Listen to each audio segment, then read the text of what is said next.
Salmo 90, verso 1. El encabezado del Salmo dice: la eternidad de Dios y la transitoriedad del hombre. Oración de Moisés, varón de Dios.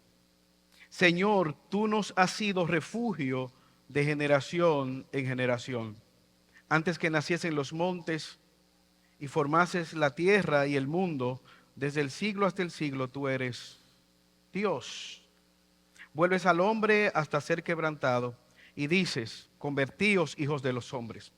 Porque 1000 años delante de tus ojos son como el día de ayer que pasó, y como una de las vigilias de la noche. Los arrebata como torrente, con torrente de aguas. Son como sueño, como la hierba que crece en la mañana florece y crece, y a la tarde es cortada y se seca. Porque con tu furor somos consumidos y con tu ira somos turbados. Pusiste nuestras maldades delante de ti, nuestros hierros a la luz de tu rostro. Porque todos nuestros días declinan a causa de tu ira. Acabamos nuestros años como un pensamiento. Los días de nuestra edad son 70 años. Y si en los más robustos son 80 años, con toda su fortaleza es molestia y trabajo. Porque pronto pasan y volamos. ¿Quién conoce el poder de tu ira y tu indignación, según que debes ser temido? Verso 12. Enséñanos de tal modo a contar nuestros días que traigamos al corazón sabiduría. Vuélvete, oh Jehová, ¿hasta cuándo? Y aplácate para con tus siervos. De mañana sácianos de tu misericordia y cantaremos y nos alegraremos todos nuestros días. Alégranos conforme a los días que nos afligiste y los años en que vimos el mal.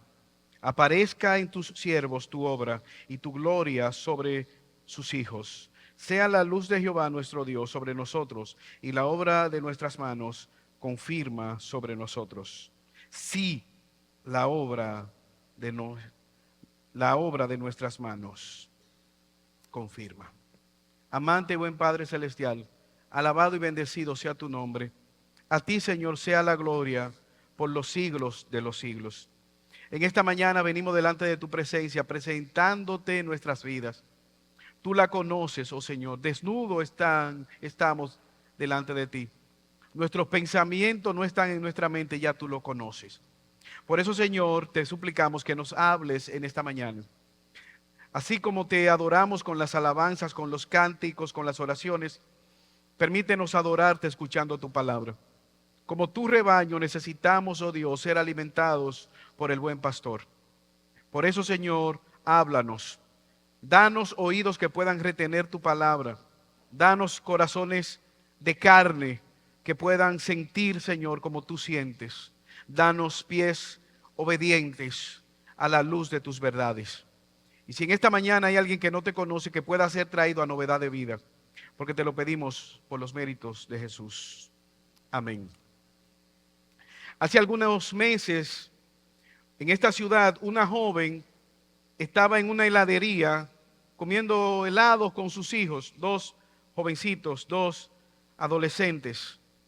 Al salir de aquel lugar, sin estarlo esperando, fue embestida por un vehículo que venía a toda velocidad y se cruzó una luz en rojo. Rápidamente fue lanzada hacia un edificio y los niños también tuvieron múltiples fracturas. Duró varios meses debatiéndose entre la vida y la muerte en intensivo. Y por la misericordia de Dios sobrevivió aquel trágico accidente. Al ver los videos de las cámaras de seguridad de los alrededores, a mí me impactó grandemente porque ella vio cómo el vehículo venía sobre ella y sus hijos. Literalmente ella vio la muerte acercarse. Y usted podía ver en la cámara el rostro ante la sorpresa de aquel vehículo que venía a toda velocidad. Y al pensar en esto, pudiéramos nosotros reflexionar acerca de la debilidad de nuestras vidas. Qué débiles somos. qué frágiles, qué poco dura nuestra vida en esta tierra. Este salmo que nosotros acabamos de leer, usted puede ver el encabezado, es un salmo que fue compuesto por Moisés. Y resalta justamente esto. Ante la debilidad de nuestras vidas, ante la fragilidad de nuestra vida, el salmista quiere que tú y yo podamos ver la grandeza de Dios y confiar en ese Dios todopoderoso. Ante la debilidad de nuestra vida y ver la grandeza de nuestro Dios, que nosotros debemos hacer, vivir confiando en esa grandeza de ese Dios. Fácilmente este salmo pudiera ser dividido en tres grandes encabezados. Usted lo lee y fácilmente lo puede ver. El salmista resalta la grandeza de Dios. Cuán eterno, cuán poderoso es Dios. Pero al mismo tiempo resalta la fragilidad nuestra como seres humanos. Seres débiles, frágiles. Pero al mismo tiempo el salmista nos muestra nuestra mayor situación de necesidad. ¿Qué nosotros podemos hacer en medio de nuestro pecado? Y eventualmente pudiéramos nosotros ver la misericordia de Dios. Como dije anteriormente, el Salmo 90 es escrito por Moisés. Moisés quizás en medio del transitar del desierto, en medio de la queja, de la circunstancia de este pueblo duro de cerviz que le tocó entrar a la tierra prometida. Dificultades continuas, quejas, dolor, sufrimiento, juicio de parte de Dios. Este salmo inicia lo que se conoce como el cuarto al quinto libro de los salmos. Es un solo tomo donde es parte del salterio judío, pero aquí vemos que este cuarto y quinto tomo habla acerca de salmos que no están relacionados con la dinastía de David. Este libro está cargado de imágenes, ilustraciones que hablan acerca de la grandeza de Dios y de la debilidad nuestra. Moisés quizás apelando a todas las circunstancias que él vivió con el pueblo de Israel y esperando de alguna manera una intervención divina como ocurrió mientras él iba tratando de introducir al pueblo de Israel. ¿Qué tan difícil fue para Moisés entrar a este pueblo a la tierra prometida? Un trayecto que se hace en 40 días como juicio de Dios ante la incredulidad del pueblo. Duraron 40 años para poder entrar desde Egipto hacia Canaán, la tierra prometida. ¿Cuál fue la razón? Dios determinó que toda esa generación iba a morir. De esa generación, casi 2 millones de personas que salieron de Egipto, solamente entraron 2, Josué y Caleb. Incluso el propio Moisés no pudo entrar a la tierra prometida. ¿Qué nosotros podemos ver con este salmo? 4 verdades a ser resaltadas. La primera, Dios es eternamente glorioso. La primera, Dios es glorioso. La segunda verdad, el pecado es eternamente serio. La seriedad del pecado. La ira de Dios, un tercer elemento, es eternamente seria. Y finalmente la salvación de Dios es eternamente satisfactoria. Para aquellos de ustedes que están tomando nota, 4 verdades que nos muestra este salmo. Dios es eternamente glorioso. Segunda verdad, el pecado es eternamente serio. La ira de Dios es eternamente real. Pero al mismo tiempo, la salvación de Dios es eternamente satisfactoria. Y al final de estas 4 verdades vamos a hacer 2 reflexiones a la luz de esta verdad. Acompáñame en el versículo 1. Dios es eternamente glorioso. Mira cómo inicia el salmista Moisés diciendo: Señor, tú nos has sido refugio de generación en generación. Antes que naciesen los montes y formases la tierra y el mundo, desde el siglo hasta el siglo, tú eres Dios. ¿Cómo inicia él diciendo? Tú eres nuestro refugio y tú eres Dios, eternamente glorioso. Dios no tiene inicio. No hay una época en la cual Dios no existiera. Y eso para nosotros se nos hace difícil de entender porque estamos habilitados, acostumbrados a ver principio y final de las cosas. Usted compra un dispositivo, un saco de arroz, tiene un principio y eventualmente va a tener un final. En Dios eso no ocurre. Dios estaba antes de la nada. Él existía. Él es eternamente glorioso. Él no tiene comienzo, pero al mismo tiempo Dios no tiene fin. Antes de los montes. ¿Usted recuerda al salmista David? Alzaré mis ojos a los montes, donde yo puedo encontrar un refugio al escapar en una guerra. ¿De dónde vendrá mi socorro? Él se responde, mi socorro viene de Dios, que estaba antes de los montes, que hizo los montes. Pensar en Job, recuerda a Dios preguntándole a Job, ¿dónde tú estabas cuando yo tiré o edifiqué o puse los cimientos de la tierra? Dios es eternamente glorioso, Él no tiene comienzo, Él no tiene fin, pero al mismo tiempo vemos que Dios es aquel que gobierna el tiempo. El salmista reconoce a Dios como uno que gobierna todo el tiempo. Y no solamente los judíos al hablar de tiempo utilizaban dos palabras, cronos y kairos. Cronos, la medida, de donde viene la palabra cronómetro, y es lo que se utiliza para medir las horas, el tiempo, el día. Pero al mismo tiempo, kairos apela a una época, a una temporada, a un tiempo de una visitación de Dios. Cronos y kairos. Usted recuerda el apóstol Pablo cuando vino el cumplimiento del tiempo, en el cumplimiento humano para ti y para mí, Dios en su propósito eterno envió a Jesucristo, nacido de mujer y nacido bajo la ley. Lo que queremos decir es que Dios es eterno. Dios no tiene sucesión de momentos como tú y como yo. Esta mañana tú estabas en tu casa. Ahora estás aquí, por lo menos físicamente. No sé si tu mente esté aquí, pero físicamente te estoy mirando. Ahorita o más tarde, en el principio o la providencia de Dios, tendremos futuro.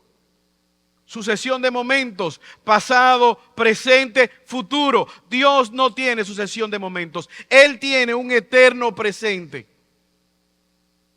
Él hizo el tiempo para relacionarse con nosotros. Eso cobra implicaciones para nosotros en el día de hoy. A mí me gustaba, siendo niño, entretenerme poniéndole una gota delante a una hormiga, una gota de agua. Y la hormiga chocaba con la gota de agua. Ella se movía y yo le ponía otra gotita de agua a la hormiga delante para que chocara. ¿Has pensado tú cuán gran ignorancia tiene la hormiga en relación al mundo que existe? ¿Cómo ella logra chocar con una gota de agua? Piensa lo que sería para una hormiga conocer una presa. Llevar a una hormiga a una presa y decirle, mira hormiga esta presa. Tú que chocas con una gota de agua y no encuentras qué hacer. ¿Qué harías tú con esta inmensidad de agua? Pensar en un océano. Una hormiga en correspondencia a un océano. Es inmensamente mayor la grandeza de nuestro Dios en comparación a lo que tú y yo podemos percibir en nuestra limitada mente, finitamente, pecaminosamente, de quién es nuestro Dios. Mira cómo dice el versículo 4, Él gobierna el tiempo, porque 1000 años delante de tus ojos son como el día de ayer que pasó y como una de las vigilias de la noche. ¿Sabes tú los eventos que ocurren en 1000 años? Citarlo es mucho. Nadie ha estado vivo durante 1000 años para poder decir. Nadie ha sobrevivido 1000 años para poder hablar. Humano. Nuestro Dios dice que 1000 años es como un segundo para nosotros. Aquí apela a la brevedad de nuestra vida a la luz de la eternidad de Dios. Nosotros somos entes desesperados. A veces hay personas que te mandan un WhatsApp y si tú no lo respondes, te llaman o te mandan a llamar porque queremos que desde ya obtener respuestas rápido. Dios no tiene ese problema porque a Él no se le agota la vida. Él no anda rápido. Él es el Señor del tiempo.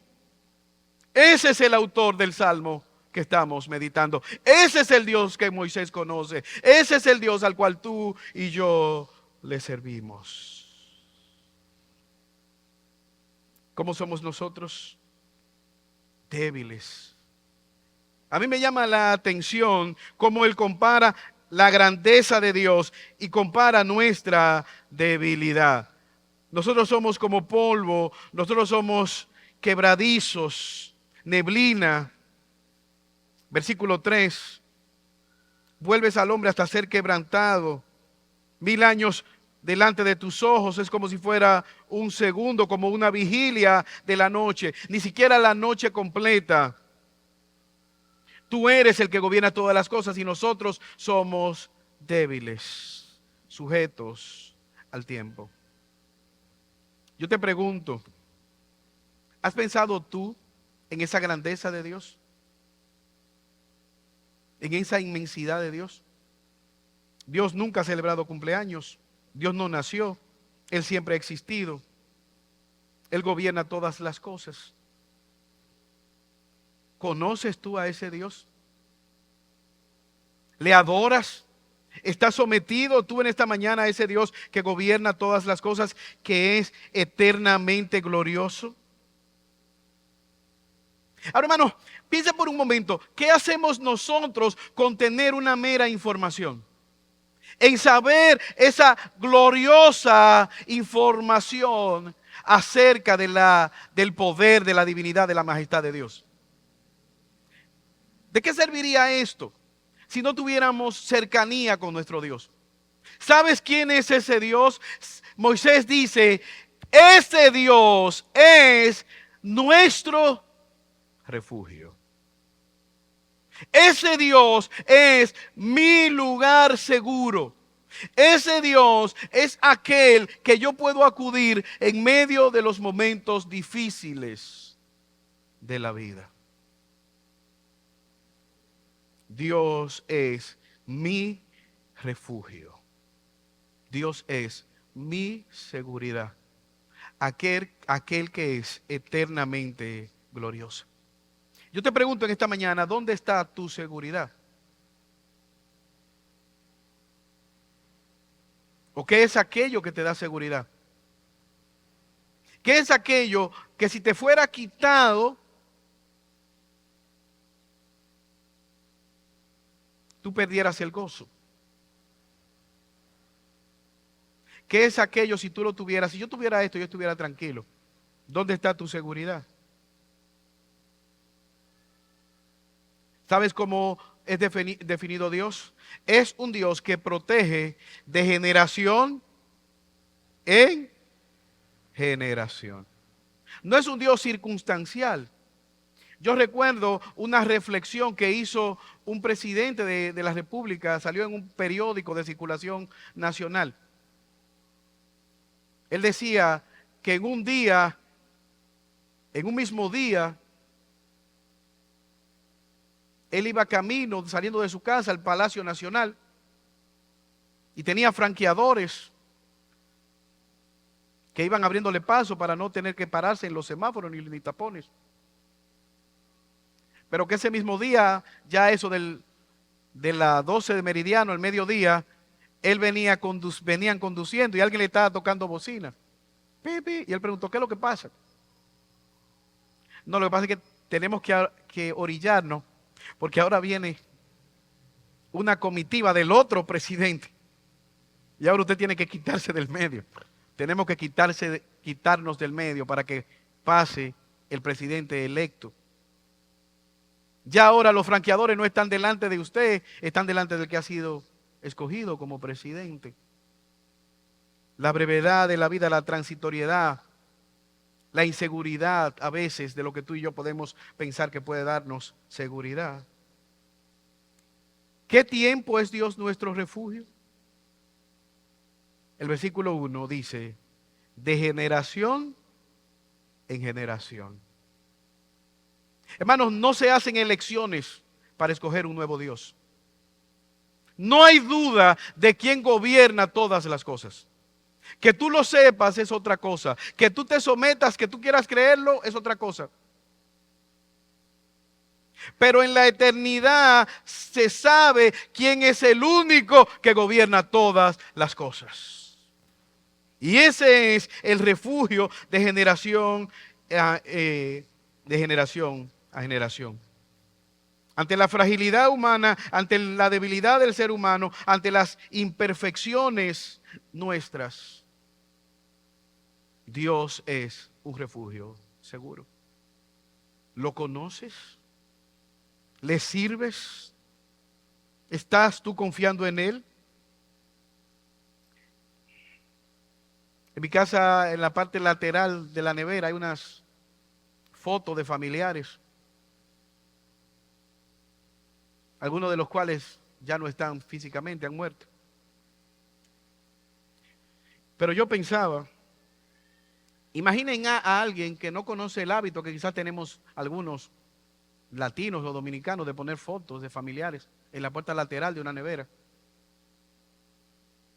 Y pensara en la importancia y en el cariño que se le tiene a una persona para ser recordada. ¿Qué tanto te quieren en tu casa? Bueno, a mí me tienen en una foto imantada en la pared lateral de una nevera. Evidentemente no siempre me recuerdo de esas fotos, pero están ahí. La parte lateral de una nevera. Piensa por un momento en la ubicación que tú tienes a Dios. ¿Dónde está Dios en tu vida? Quizás Dios, el Dios que tú conoces, es uno que está en un templo de blog los domingos de 10 a 12, que al salir no tendrá ninguna implicación en tu vida. Quizás ese Dios está reservado única y exclusivamente para una enfermedad que no pueda ser resuelta con un jarabe. Porque si un jarabe la cura, entonces ahí ya no necesitamos orar a Dios. Una situación familiar difícil, una situación económica difícil que necesite ser puesta en oración. ¿Recuerdan ustedes las cadenas de oración que se hacían en el COVID-19? Las personas clamando a Dios por misericordia. ¿Dónde están esas cadenas de oración? ¿Dónde está ese temor reverente? Ese es el problema que tenía Dios con la nación de Israel. Si ustedes dicen que yo soy su padre, ¿dónde está mi respeto que merezco como padre? Si ustedes dicen que yo soy su Dios, ¿dónde están la honra y el respeto que ustedes me merecen por decir que yo soy Dios? ¿Qué tan grande es ese Dios? ¿En qué lugar de tu vida está ubicada? Quizás algunos de ustedes tienen a Dios en el mismo lugar donde tienen el gato del vehículo o el triángulo. En un lugar donde se acordarán si hay alguna prueba, alguna circunstancia. ¿Gobierna Dios tu vida? ¿Gobierna Dios tus decisiones? El salmista puede ver a Dios en toda su majestad. Ese Dios tan grande, tan poderoso, merece ser adorado. ¿Cuál es el problema? Versículo 7, el pecado. La seriedad del pecado. El pecado es eternamente serio. Mira cómo dice el versículo 7. Porque por tu furor somos consumidos y con tu ira somos turbados. Pusiste nuestras maldades delante de ti, nuestros hierros a la luz de tu rostro. ¿Has pensado que cuando tú oras en tu mente, con tu voz, Dios escucha la oración. ¿Sabes por qué tú y yo creemos que Dios escucha la oración? Él es omnisciente, Él es omnipresente. Pero ¿sabes que cuando tú y yo pecamos también Él está presente? Quisiéramos nosotros de alguna manera inconsciente de inactivar la omnipresencia de Dios cuando pecamos. ¿Sabes la seriedad del pecado? Dios es santo, Dios es perfecto, Dios es justo. Entonces, lo peor que quisiéramos es encontrarnos con una persona que sea perfectamente santa y perfectamente justa, porque en el momento de nuestro pecado, la santidad va a llevar a destruirnos. Y su justicia aplicará inmediatamente la paga de nuestro pecado. Por eso esa amistad dice, en tu ira, justa ira, somos consumidos. ¿Sabes lo que hace el pecado con nosotros? Nos roba la vida, pero al mismo tiempo nos destruye. La paga del pecado es muerte. Dios está constantemente airado con el pecador, pero su ira es justa. Justamente en la clase de esta mañana veíamos la justicia y la ira de cómo Jesús se airó. ¿Y cómo nosotros podemos hablar de la justa ira? O sea, Jesús se airó por una motivación de su corazón correcta, con la persona correcta, de la manera correcta, en la intensidad correcta y por el tiempo correcto. Tú y yo no practicamos ira santa. Nunca nuestra ira es santa. ¿Por qué? Porque esos factores muchas veces no coinciden. O aunque tenemos un motivo legítimo para airarnos, pero quizás la motivación de nuestro corazón es pecaminosa. La intensidad con la que nos airamos es mayor. Usted se puede enojar si alguien le quita un parqueo en un supermercado, pero también se puede reír si se lo quitan a otro. Es una injusticia si se aplica a usted y da risa si le pasa a otro. Porque así somos nosotros. Tú puedes llenarte de ira si te mienten, pero quizás puedes lanzar un par de mentiritas. Lo que quiero resaltar es que el pecado es tan pecaminoso que nos lleva a poder hablar de la maldad del pecado, de la seriedad del pecado, de la paga del pecado, que es la muerte, de las consecuencias de nuestro pecado. ¿Y sabes qué podemos hacer? Pecar. El salmista dice, estoy aterrorizado ante la ira de Dios, la santidad, la omnisciencia.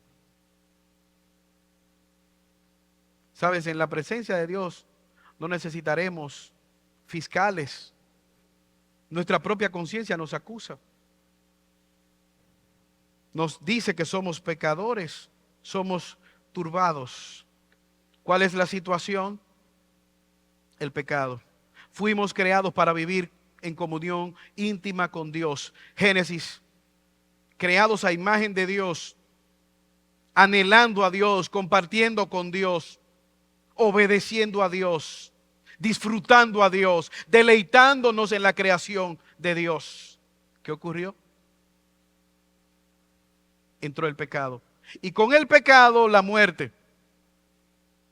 Y alguien puede decir, yo no estaba ahí. ¿Por qué me culpan de eso? Del pecado. A mí ni siquiera me gustan las manzanas. ¿Por qué me están culpando de lo que hizo Adán cuando yo no estaba ahí? Adán es nuestro cabeza federal, nuestro representante. ¿Has visto tú los equipos de béisbol? O los atletas, cuando tú dices, ese atleta está corriendo y tú estás corriendo con él. O cuando el equipo favorito gana, cuando las águilas ganan.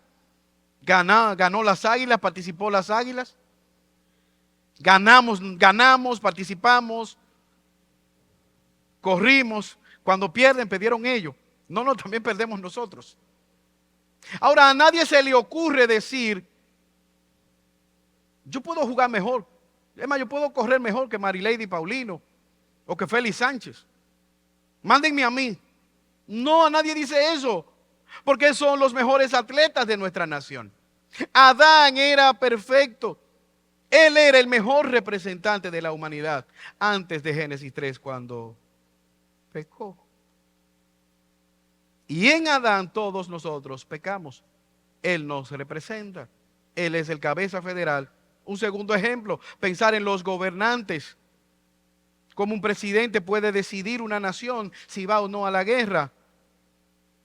Unos legisladores representan a todo un país, 30 personas, 32 quizás senadores representan toda la nación en ese hemiciclo para hacer leyes. Delante de Dios, nosotros somos pecadores. No por el pecado de Adán solamente, sino también por nuestro propio pecado.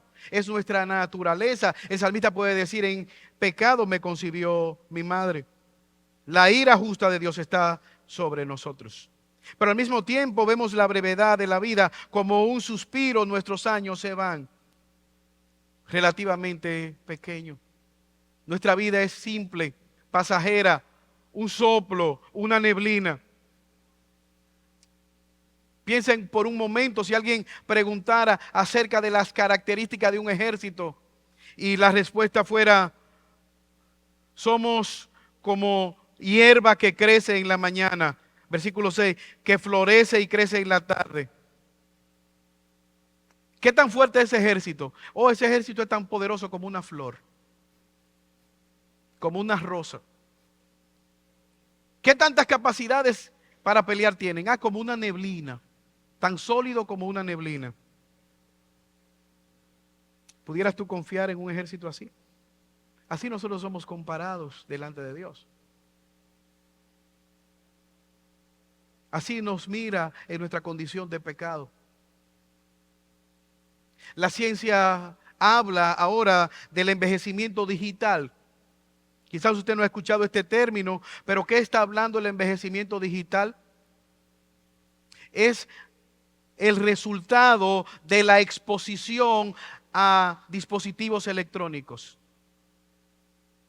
Computadoras, celulares, tabletas, televisores.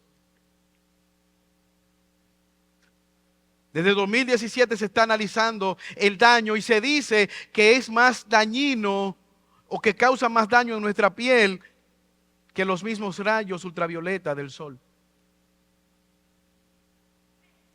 ¿Cuál es el problema? Que no nos estamos dando cuenta. No sentimos esa quemadura en nuestra piel, ese envejecimiento. Eso pasa con el pecado. Quizás podemos ver los efectos de la maldad y sonrojarnos cuando dos tíos abusan sexualmente de una niña de 3 años y presuntamente la asesinan. Y luego se involucran en la búsqueda, dando entrevistas, llorando por la niña que presuntamente ellos mataron. Y nos sonrojamos. Pero ¿cuándo fue la última vez que te sentaste y reflexionaste a la luz de tu propio pecado? Y déjame decirte que nosotros podemos pecar por acción y por omisión. No solamente saber hacer lo bueno, es que aquel que sabe hacer lo bueno y no lo hace, está pecando delante del Señor. El salmista puede decir, delante de mí está mi pecado, delante de ti está el pecado. Tu furor, tú estás enojado en contra de mi pecado. Señor, hazme justicia. Cuidado, porque la justicia de Dios no es unidireccional. Dios es justo en todo tiempo. La pregunta en esta mañana, ¿por qué tratamos con tanta indiferencia el pecado? ¿Por qué podemos hablar de la maldad del pecado, de los efectos del pecado, del camino a la destrucción, de la afrenta y no reflexionar en la condición de nuestro corazón? El pecado es serio, nos roba la vida en esta tierra, pero al mismo tiempo tiene repercusiones eternas. Todavía nosotros seguimos pagando el pecado o las consecuencias del pecado de Adán. Todavía el ser humano sigue trabajando y ganando su sustento con dolor. Cardos y espino está produciendo la tierra que se rebela contra el ser humano. Todavía se sigue pariendo con dificultad. Pero hay algo que vemos en el pecado. El pecado desata la justa y eterna ira de Dios. Versículo 9. Porque todos nuestros días declinan a causa de tu ira. Acabamos nuestros años como un pensamiento. Los días de nuestra edad son 70 años, y si en los más robustos son 80 años, con todo su fortaleza es molestia y trabajo, porque pronto pasan y volamos. No solamente envejecemos, no solamente somos de paso, 80 lo más robusto. Pero ¿cómo son esos 80 años? Sufrimiento, dolor, medicamentos, pastillas, guay, sóbame aquí, dame un masaje allí. Envejecemos. Llega un momento en que tienes que entregarte. Cuando digan don, no mire para atrás, es a ti. Cuando digan doña, no me voltees la cabeza, es a ti. Pero hay algo peor que envejecer, y es envejecer bajo la ira de Dios. Y quizás pudiéramos decir que hay algo peor, no ser conscientes de esa justa ira de Dios. La ira de Dios contra el pecador impenitente. El salmista puede ver: somos consumidos por tu ira, estamos aterrorizados. Tu ira genera terror, temor delante de nosotros. John Wesley, cada vez que predicaba y llamaba al arrepentimiento, lo hacía llorando ante la brevedad de nuestra vida. Hoy pudiera ser el último día que tú estás escuchando, que Dios te da la oportunidad para que te arrepientas.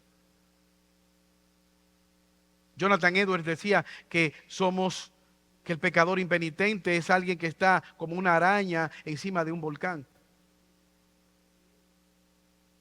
Tiene repercusiones eternas el pecado. Lleva a muerte. Es serio. No solamente muerte física, también muerte espiritual. Jesús se define como uno que llama a la puerta, como uno que visita, que llama al arrepentimiento mientras pueda haber arrepentimiento, mientras se tenga vida, mientras se tenga oportunidad. La ira de Dios tiene repercusiones eternas, es eternamente seria. ¿Qué esperanza nosotros tenemos ante la justa ira de Dios? La salvación de Dios es eternamente satisfactoria. ¿Quién puede aplacar la justa ira de Dios? ¿Quién es aquel hombre que puede decir: yo nunca he pecado? ¿Quién es aquel que puede pararse delante de Dios y decir: yo estoy dispuesto a pagar por el pecado de la humanidad? Si desde Adán, si desde Génesis capítulo 3, todos nosotros nacemos en pecado y nos involucramos en el pecado. ¿Qué esperanza tenemos nosotros delante de la justa ira de Dios? Versículo 15. El salmista puede decir: alégranos conforme a los días que nos afligiste y los años en que vimos el mal. Aparezca en tus siervos tu obra y tu gloria sobre sus hijos. Sea la luz de Jehová nuestro Dios sobre nosotros, y la obra de nuestras manos confirma sobre nosotros. Sí, la obra de nuestras manos confirma. Señor, ten misericordia de nosotros.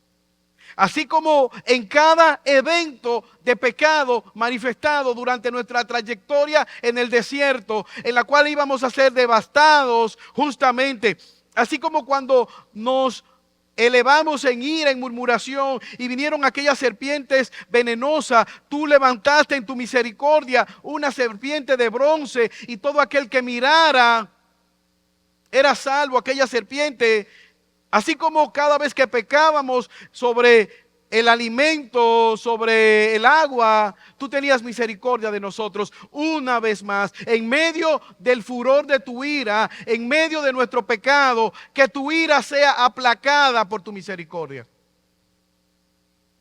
Manifiéstate otra vez. No nos pagues conforme a nuestras obras de iniquidad. Alégranos la vida una vez más. A mí me llama la atención cómo el salmista puede ver que su gozo genuino, su gozo duradero, su gozo legítimo está en tener paz para con Dios. Está en que Dios siga siendo su refugio seguro de generación en generación. Está en que la ira de Dios sea resuelta.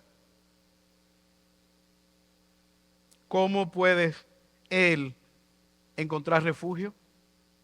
Evidentemente que la respuesta a esta pregunta no es una situación.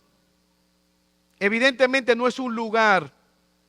El refugio seguro para el creyente es una persona, Jesucristo. Él es el Cordero provisto por Dios que satisface justamente la ira de Dios y que trae paz para con los hombres. Jesús se manifestó como el Cordero de Dios. Jesús se manifestó ante la culpa del ser humano. Él es aquel que obedeció perfectamente la ley para que nosotros podamos ser tratados como si hubiésemos sido obedientes. Romanos capítulo 5, versículo 19. Por la obediencia de uno, los muchos serán constituidos justos. En Adán todos pecamos.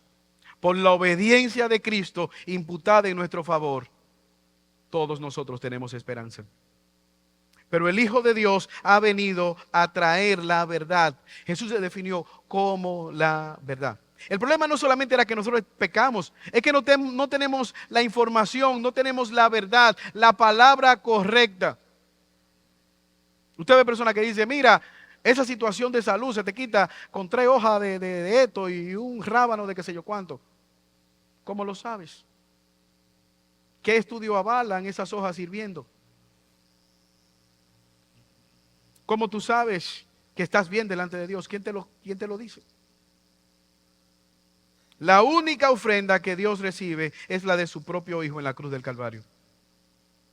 Todos nosotros nos desviamos. Por eso Jesús vino a buscar, a salvar a todos aquellos que estábamos perdidos. Sin Jesús no hay salvación. Él es el camino seguro, el único camino que nos lleva a la vida eterna. Por eso, el rechazar a Jesús en esta mañana es un camino de condenación. El mensaje que proclamamos es un mensaje de rendición. Ríndete o serás destruido. Ríndete o quedarás expuesta a la justa ira de Dios. Segunda de Pedro, capítulo 1. Pedro dice que estas virtudes, que el conocer a Dios, no nos dejarán estar ociosos, estériles, sin fruto, sin obra, por medio de Jesucristo. Todos nosotros nos desviamos, a una nos hicimos inútiles. Pero al mismo tiempo, ¿quién puede librarnos del pecado? Porque el pecado no solamente nos esclaviza, es que nos agrada en nuestra naturaleza caída practicar el pecado. Seamos sinceros. No es que sientas un corrientazo cuando pecas, es que te agrada, nos agrada. ¿Qué necesitamos? Que Dios cambie nuestros afectos para que entonces su santidad, su verdad se nos haga agradable. Camino a la muerte física y a la muerte eterna. ¿Quién puede librarnos? Jesucristo. ¿Usted recuerda a Saulo de Tarso cuando iba camino a Damasco a destruir la obra de Dios pensando que estaba agradándole? No solamente es la condición de Saulo de Tarso, es la condición de todo aquel que no viene a Cristo en fe y arrepentimiento. Pensar que íbamos bien, que estábamos agradando a Dios, pero no era así. Que necesitamos que Dios intervenga en nuestro camino, que Jesucristo se aparezca y nos detenga y nos diga, tú vas camino a la destrucción, devuélvete. Yo soy el camino, yo soy la verdad y yo soy la vida ante tu mortandad espiritual. Es una relación con Cristo. No simplemente es información acerca de Jesús, es conocer al Jesús de la palabra. Somos identificados como recipientes de ira. ¿Cómo podemos ser librados de la ira de Dios? Por medio de la sangre del Cordero que fue derramada por nuestros pecados. Es decir, que claramente Jesucristo es aquel que puede aplacar la ira de Dios. Jesucristo es la verdad que necesitamos para la vida eterna. Jesucristo es la sabiduría de Dios que nos ayuda a vivir en un mundo de tinieblas. Jesucristo es el Cordero de Dios que quita nuestro pecado. Jesucristo es la verdad que nos satisface. Jesucristo es el gozo que nosotros necesitamos para poder aquietar nuestra vida que vive en insatisfacción. Justamente en esta semana alguien me refirió a una persona para que hablara con ella, una persona no creyente, que intentó quitarse la vida ingiriendo un frasco de pastillas. Cuando hablamos de cuál fue la razón, yo no podía sonreír. Una persona joven, sana, una vida entera por delante, no puedo sonreír. Ingresada por esta decisión, casi pierde la vida literalmente, porque no puedo reírme, no tengo razones para reírme. Y quizás los familiares, las amistades comenzaron a enumerarle, a darle muchas razones. Pero si su corazón, si su mente no es iluminada por la palabra de Dios, si no logramos vernos como Dios nos ve, no vamos a valorar la obra de Cristo, el sacrificio de Cristo en nuestro favor. Quizás pensar, yo lo merezco todo, y si yo no río, nadie ríe. Si yo no río, no vivo. ¿Quién eres tú? ¿Quién soy yo? El Salmo inicia, tú eres grande, Dios es grande, Dios es el eterno, Dios es poderoso, Dios es el que merece toda la gloria, Dios es el refugio. Por eso el salmista dice, teniéndote a ti tengo gozo, teniéndote a ti tengo paz, teniéndote a ti lo tengo todo. Estando en paz contigo puedo tener gozo. Hermanos, eso debe llevarnos a nosotros a aferrarnos a esa esperanza en medio del dolor, en medio de la dificultad. Se dice de Alejandro Magno que al momento de morir, él pidió ser enterrado y que llamaran a los mejores médicos de la época para demostrar que ellos le dejaron morir, que no pudieron curarle. Pero al mismo tiempo, él llamó a aquellos que podían recolectar sus tesoros y que fueran esparciendo sus tesoros mientras iba al funeral, mientras lo iban a enterrar, para evidenciar que él no podía llevarse nada de esta tierra y ser enterrado con las manos hacia afuera, porque no iba a poder retener nada de lo que él entendía que era valioso. Dos reflexiones a la luz de estas verdades que nosotros deberíamos tomar en cuenta. Ante la gloriosa manifestación de Dios en nuestras vidas, ante la eterna y gloriosa manifestación de Dios, ante la seriedad, eterna repercusión del pecado, ante la justa ira de Dios, ¿qué nosotros pudiéramos ver? ¿Qué nosotros pudiéramos reflexionar en esta mañana? Dos grandes verdades que pudieran servir como reflexiones y como modo de aplicación. A la luz de estas exhortaciones, lo primero, vive para lo que durará para siempre. Y número dos, aférrate a la esperanza porque sabes que Dios, solamente Dios es un lugar de refugio. Mira cómo dice el versículo 12. Enséñanos de tal modo a contar nuestros días que traigamos al corazón sabiduría. El salmista puede decir, Señor, ayúdame a vivir sabiamente. Dirige mi vida de tal manera que cuando me toque morir, yo no tenga que decir, ay, que no me quisiera morir porque me falta tal cosa. Ay, yo no quisiera salir de esta tierra porque me falta hacer tal cosa. Dame sabiduría. ¿Para qué? Para yo vivir en la brevedad de mi vida en esta tierra, de tal manera que cuando llegue la muerte, no tengamos que mandar a nadie o tu familia no tenga que preocuparse por qué lugar, en qué lugar tú estarás. Pero al mismo tiempo, aférrate a esa esperanza. Si tú has confiado en Cristo como tu Señor y Salvador, aférrate a esa esperanza. Mira cómo dice el versículo 14, de mañana sácianos de tu misericordia y cantaremos y nos alegraremos todos nuestros días. El salmista puede decir, sácianos de tu misericordia. Y de mañana, cada día, podemos entonces nosotros cantar y alegrarnos. Como creyentes, tú y yo podemos tener esperanza, gozo, confianza. ¿Por qué?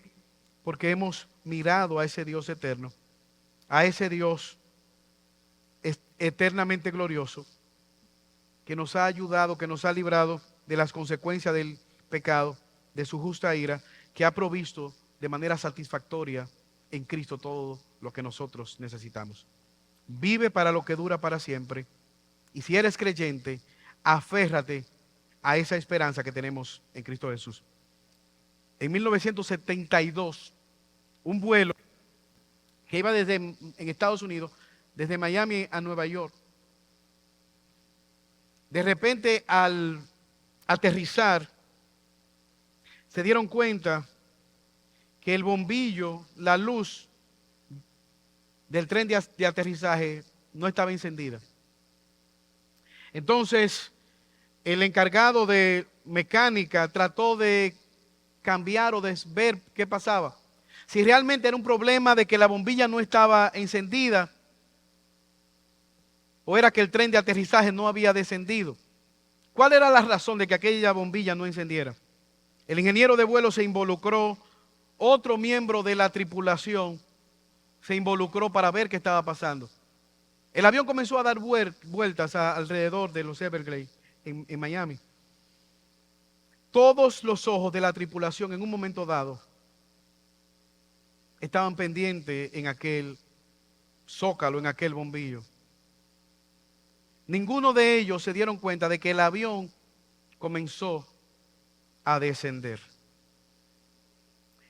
Y cuando se dieron cuenta, fue tarde.